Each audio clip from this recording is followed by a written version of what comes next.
Good morning, everybody. I'm that girl who wears red, coming at you with another video. Right now, it is currently 6:33.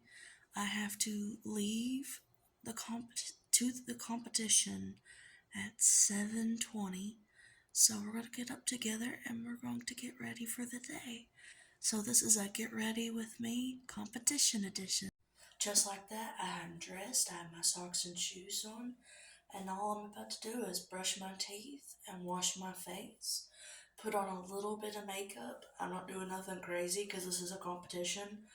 And I just want to look a little bit, um, you know, a little bit more suitable.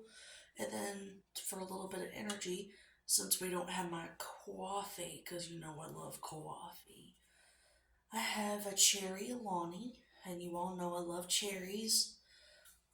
So that's what we're doing, and be right back once my face is washed and once I brush my teeth. So I've shown you all my normal skincare, but have you all tried the wild cherry whipped?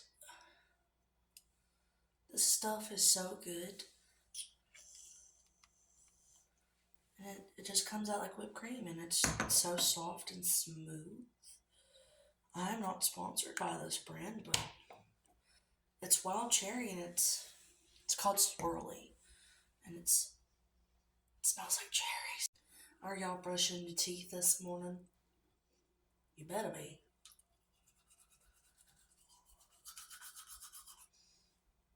Now we're going to finish up my skincare with a little bit of Stridex and some toner.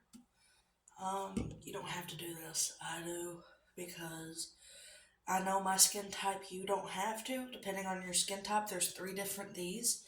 This one is the maximum. It cleans, treats, and prevents. The green bottle, I'm not sure what it does, and the blue bottle, I'm not sure what it does. But I've always went with the red. I'm that girl who wears red. But it's not about just being the red bottle, and it's alcohol free too.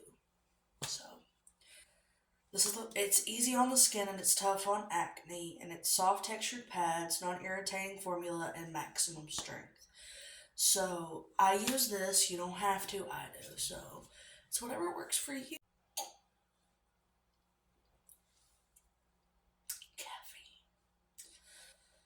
Oh, caffeine.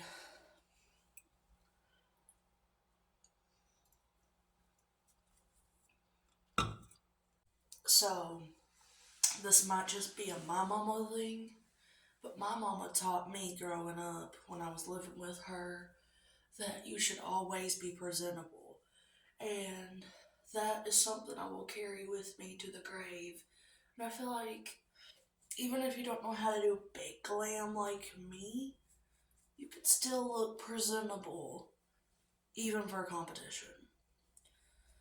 Because if you don't know how to put curlers in, put braids in. If you don't know how to do makeup, a little powder never went wrong with anybody. So it's just about what do you know how to do, what can you do, and always look presentable and look your best, because first impressions always matter, because they just do. So you can always look presentable even if you don't do big glam. So all I have on is just like the smallest hint of foundation, some powder, mascara. I brushed my eyebrows. I didn't put any product in them. And for my lips, I have got this vinyl. Um, it's in the shade 50 Wicked. And all it is a little hint of red.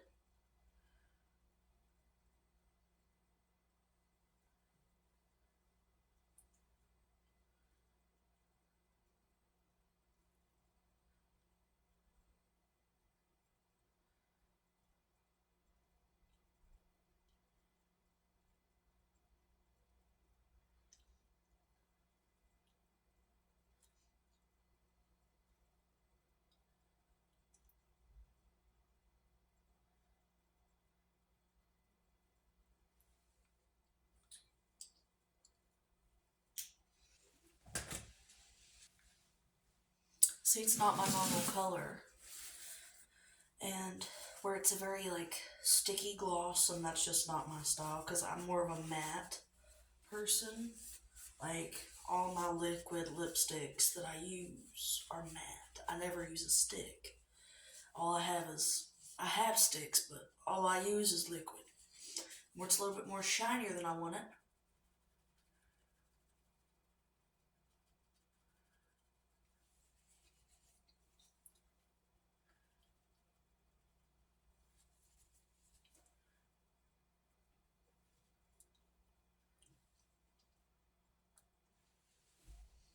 See how easy that was?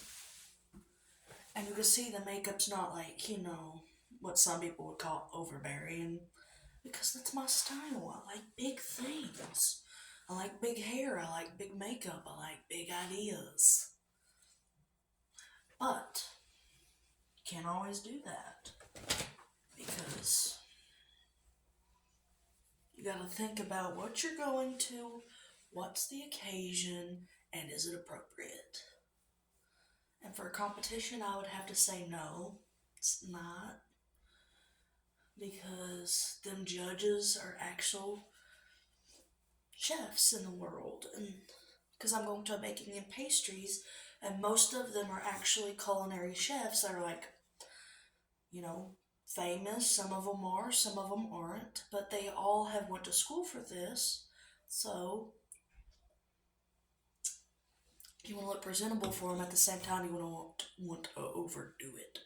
All right, so all I did for the hair is I did a slicked back ponytail for the simple fact that my hair is going to be in a hairnet and in a pastry chef hat.